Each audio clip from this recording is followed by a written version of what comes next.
আসসালামু আলাইকুম রহমতুল্লাহি ওয়া বারাকাতুহু।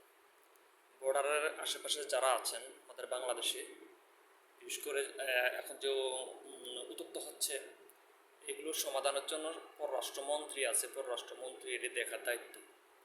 সাধারণ জনগণ যেভাবে ক্ষেপতেছে বা যেভাবে উচ্ছৃঙ্খল করতেছে, এতে বোঝা যাচ্ছে বড় একটা সমস্যা তৈরি হবে। আদৌ এই পরিস্থিতি হয় নাই যে পরিস্থিতিতে দেশের সিভিল লোকদেরকে বা জনগণকে লাগানো প্রয়োজন হয়। তারপরও প্রশাসন কোনো কথা বলতেছে না বা সরকারি লোকেরা কোনো কথা বলতেছে না, বরং তারা তাদের সাথে সিভিল লোকের সাথে আমাদের বিজিবিরা একসাথে হয়ে কাজ করতেছে। এটা কি আদৌ কোনো রাষ্ট্রের নিয়মের মধ্যে পড়ে কিনা, এটা আগে দেখা উচিত। এই যে এগুলো করতেছে জনগণ, এগুলো কিন্তু বিদেশে কিন্তু এই সমস্ত নিউজ যাচ্ছে।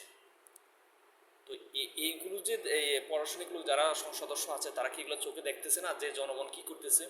এগুলো কি আদৌ করা উচিত কিনা, বা জনগণ কখন মাঠে নামে, কখন কাজ করা উচিত জনগণের?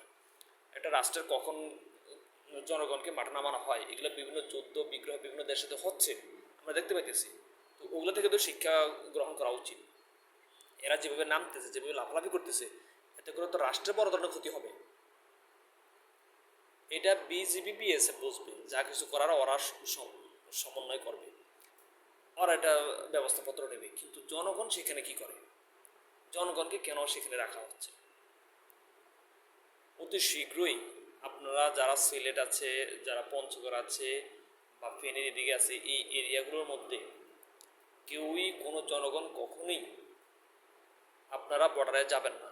বর্ডারে এই বিএসএফের বিভিন্ন জিনিস ঠেকাতে বা বিভিন্ন কথা বলতে বা বিভিন্ন রকম করার জন্য আপনারা বর্ডারে যাবেন না। এতে করে আন্তর্জাতিকভাবে আমাদের রাষ্ট্রীয় যে নীতিমালা সেটাও ক্ষুণ্ণ হবে, সেটাও লঙ্ঘন হবে।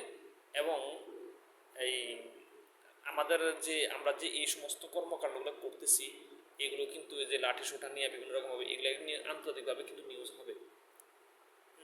তো সেটা কিন্তু আমাদের জিনিসগুলো কিন্তু বড় আকার যদি দেখানো হয়, তাহলে কিন্তু আমাদেরই বড় ক্ষতি হবে, আমরাই ক্ষতিগ্রস্ত হব। তাই জনগণ শান্ত থাকুন, বিএসএফ দেখুক, বিএসএফ পারবে, বিএসএফ যা কিছু করা করবে। বিএসএফ না পারলে পররাষ্ট্রমন্ত্রী আছে, স্বরাষ্ট্রমন্ত্রী আছে, প্রধানমন্ত্রী আছে।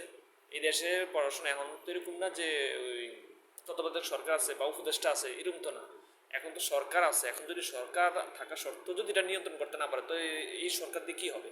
কি প্রয়োজন? সমস্যার সময় যদি সরকার সমাধান না দিতে পারে, তাহলে সে রাষ্ট্র কীভাবে পরিচালনা করবে? এই জন্য আপনারা কেউ মাঠে নামবেন না, আপনারা দয়া করে কেউ মাঠে নামবেন না, কোনো জনগণ বর্ডারের কাছে যাবেন না।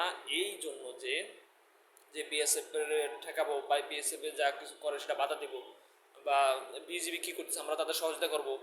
সহযোগিতা করার জন্য রাষ্ট্রীয়ভাবে যদি ঘোষণা আসে, আর সহযোগিতা করার জন্য একটা লিমিট থেকে একটা সময় আসে, কোন সময় সহযোগিতা করা প্রয়োজন, এই সময়টা বিজিবির সহযোগিতা করার সময় না। হ্যাঁ, ইউক্রেনের অবস্থানে ইউক্রেনের জনগণ ইউক্রেনকে সহযোগিতা করতে পারে। সেই কোন সময় সিভিল লোকেরা সহযোগিতা করতে পারে ও আন্তর্জাতিক কোনো সমস্যা হবে না, সেই সময়টা আগে জানতে হবে। আশা করি সবাই আমার কথাটা বুঝতে পারছেন।